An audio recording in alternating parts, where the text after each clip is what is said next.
Well, here it is, 4 months later at Falcon County Park. And that means that I'm afraid I'm going to have to be leaving. I'm going to be heading back north.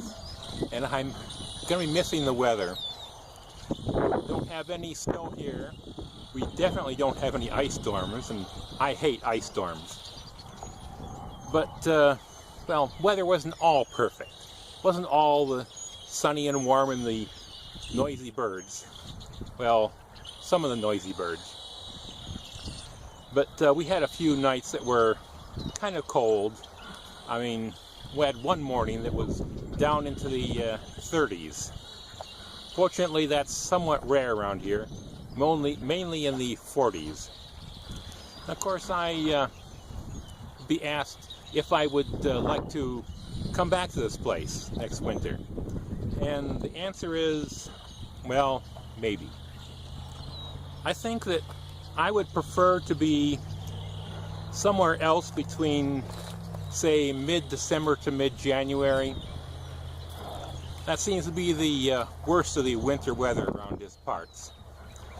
I know, maybe southern Arizona, southern California, maybe if I can find a place cheap enough in southern Florida, as if that's possible.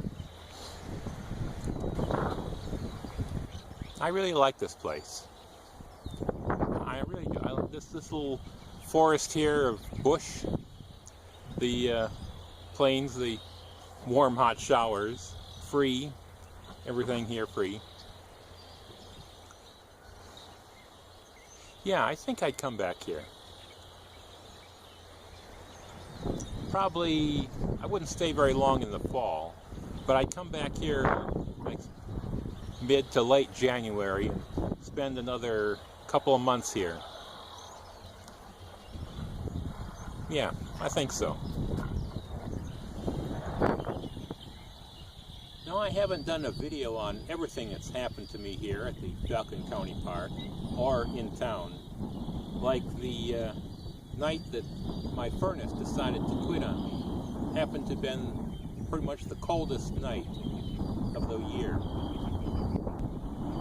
Or my steering pump when it had a leak. It cost me a bit of money until I had it fixed. And the fix was much cheaper than the fluid that I had to keep filling it with.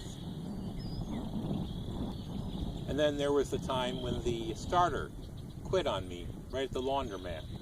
Fortunately, I was only 2 miles from the repair center, and they actually came out and repaired it right there in the parking lot. I can't say enough about Cepita's automotive. Very good people, very customer oriented. You don't think that's about it that I've had trouble with? I mean, not bad for a vehicle that's 29 years old.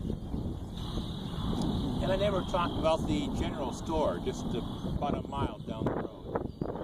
They have a lot of little things, small things, not a lot of fresh and frozen stuff, but canned goods, box goods, lots of drinks, and some ice cream. Very handy.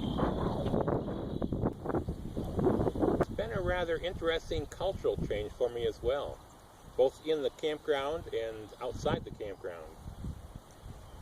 Well, in the campground, there's an awful lot of French Canadians down here to escape the winter, I guess.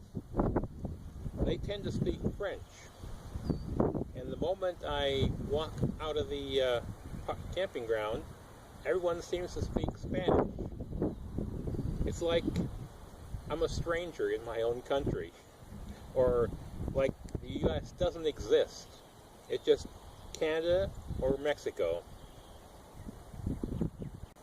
Fortunately, I know enough Spanish words to get the gist of things, although I really don't understand French because it's a little too far from Latin to figure out some of the words.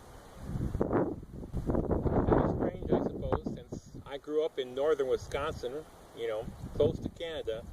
Would have thought I would have learned French. Oh well. It's not all that big of a problem really, because the Canadians speak English and the locals speak English as well. Well, most of them. So it's not too bad, although there is some cultural isolation. I guess you have to expect that kind of thing. There's another factor encouraging me to leave about now. The sun is getting higher in the sky, and around noon to 1 o'clock there's not much shade left. As a matter of fact, the motorhome doesn't really provide much shade at all. You might want to think I could put out the awning. Well, the thing about Texas is the wind is almost always blowing, and it's not necessarily a gentle breeze. So I can't always put out the awning and expect it to survive. Oh well, that's Texas. You know, it's amazing. I've been able to stay here for 4 months, and I've been pretty much solar powered. No electric bills. Technology.